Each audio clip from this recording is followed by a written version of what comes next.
Fall 2022 में आए anime blue lock की मैसिव सक्सेस के बाद इट इज नो सरप्राइज कि इसकी एक मूवी आई है और इंडियन थिएटर्स में भी लगी है। ये मूवी अडेप्ट करती है इसकी स्पिन ऑफ मांगा को featuring easily one of the best characters from the series Nagi. तो क्या ये मूवी वर्थ इट है? क्या ये एनफ नागी फैन सर्विस देती है और कौन कौन इसको देख सकता है? आइए जानते हैं।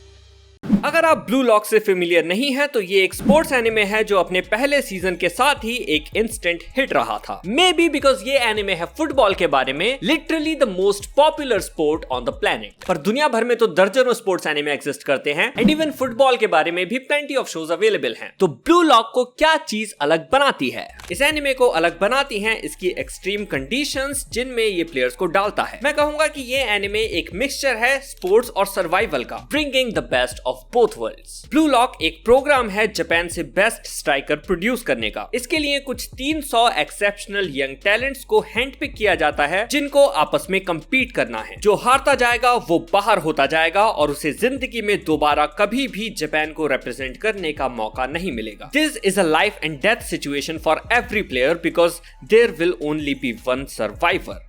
Everyone in Blue Lock is your rival and enemy. Seishiro Nagi एक कैरेक्टर है इन्हीं 300 लोगों में, जो पहले मुझे लगा था कि काफी हद तक हाईक्यू के कैनवा से इंस्पायर्ड है, क्योंकि वो भी लेजी है, वीडियो गेम्स खेलता रहता है और उसे सोना काफी पसंद है। हार्डवर्क बिल्कुल पसंद नहीं है, बिल्कुल इस चैनल के ओनर्स की तरह। But over the time this character made his own distinct image और ये अब ब्लू लॉक के one of the most beloved characters में से एक है। And yes, I must admit that he really is the best boy. I like him as well। ये एक ऐसा कैरेक्टर है जो बाकियों से ज्यादा शाइन करता है, क्योंकि ना तो ये स्पोर्ट के बारे में पैशनेट था, ना ही कुछ खास जानता था और ना ही इसने कोई खास प्रैक्टिस या ट्रेनिंग की थी। He is just gifted by nature। His talent and burning desire for an intense match makes him outshine almost everyone else। जब वो स्क्रीन पे होता है तो तुम लिटरली मेन कैरेक्टर को छोड़ के उसे देखते हो। ये कैरेक्टर इतना पॉपुलर हो गया कि इस पर एक सेपरेट स्पिन ऑफ मांगा बना दी गई, ब्लू लॉक एपिसोड नागी, और ये मूवी इसी स्पिन ऑफ को अडेप्ट करती है। पहले ये जान लो कि इस मूवी में तुमको देखने क्या मिलेगा। तो ये मूवी तुमको ब्लू लॉक सीजन 1 के ही इवेंट्स को दिखाती है नागी के पॉइंट ऑफ व्यू से, along with some backstories। Yes, that includes all the major matches that we got to see in anime। तो मैं तुमको बिल्कुल रिकमेंड नहीं करूंगा कि तुम एनिमे देखे बिना डायरेक्टली इसको देख लो, क्योंकि इससे तुम्हारा पूरा सीजन 1 स्पॉइल हो जाएगा। एंड नॉट टू मेंशन कि तुमको अच्छे से समझ भी नहीं आएगा कि मैच के रूल्स क्या हैं और उन रूल्स का पॉइंट क्या है। You will be lost. Now movie के एक्चुअल कंटेंट की बात करें तो ये एक रिकैप से शुरू होती है जिसमें हमें नागी और रेयो से मिलवाया जाता है। नागी एक अनमोटिवेटेड इंसान था जिसे सिर्फ वीडियो गेम्स खेलने में ही मजा आता था। जिंदगी के बेसिक टास्क भी जैसे खाना पीना और ब्रश करना भी उसे एक हैसल लगता है। So he wants to slack off for his whole life. लेकिन उसके प्लान्स इंटरप्ट हो जाते हैं जब उसके इन्नेट टैलेंट और सॉकर के एप्टीट्यूड को डिस्कवर करता है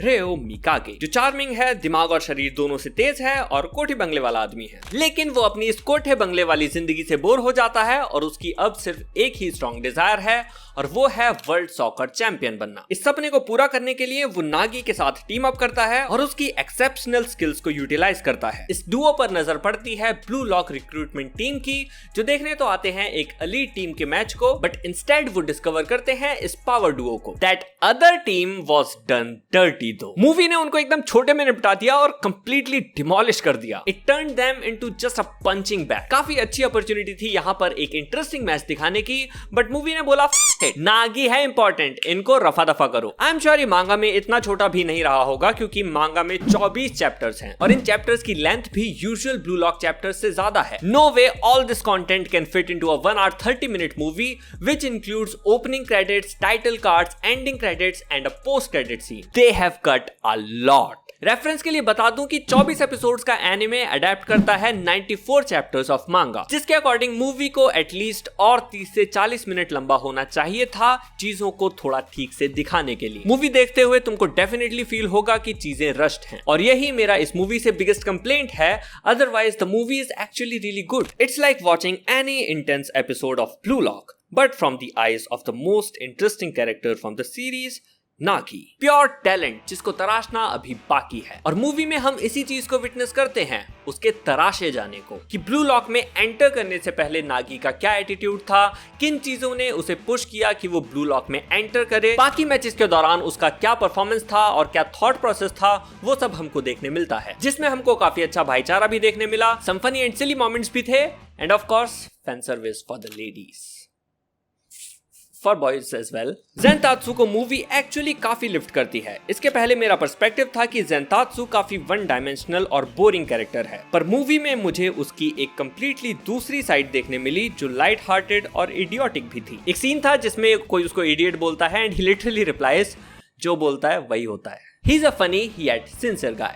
Nagi on the other hand is a different story. उसकी स्क्रीन प्रेजेंस अलग ही है एंड उसी के पर्सपेक्टिव से हमें one of the most intense match from the anime team V versus team G देखने मिलता है, and I will say it is worth it. बस काश उन्होंने पिछले कुछ मैचेस को भी थोड़ा सा ज्यादा फुटेज दे दिया होता। वेल, क्योंकि नागी यहाँ तक काफी स्मूथ सेल करके आया था तो वो तो यही एक्सपेक्ट कर रहा था कि ये मैच भी वो आराम से जीत जाएगा, लेकिन टीम जी उसको काफी अच्छा कंपटीशन देती है और नागी को उसकी लिमिट्स तक पुश करती है, जहाँ पर सॉकर उसके लिए सिर्फ एक हैसल नहीं रह जाता। अब वो सिर्फ रेयो के दिए लालच के लिए नहीं खेल रहा है, बल्कि वो खुद एक्साइटेड फील कर रहा है, हार और जीत के उस एड्रेनलिन रश को महसूस कर रहा है। इस मैच में हम उसको ट्रांसफॉर्म होते हुए देखते हैं and it was a whole new experience which was just as intense as the anime itself। पर भाई साहब, एक चीज जो मैंने एक्सपेक्ट नहीं की थी कि उन्होंने रेयो एंड नागी के ब्रेकअप को और ज्यादा फ्लैश आउट कर दिया। हमको नागी के पर्सपेक्टिव से उसका एक्साइटमेंट और उस एक्साइटमेंट के लिए उसका ऑब्सेशन देखने मिलता है। वो खुद में आए इस नए चेंज से एक्साइटेड है, वहीं दूसरी तरफ रेयो इसी चेंज से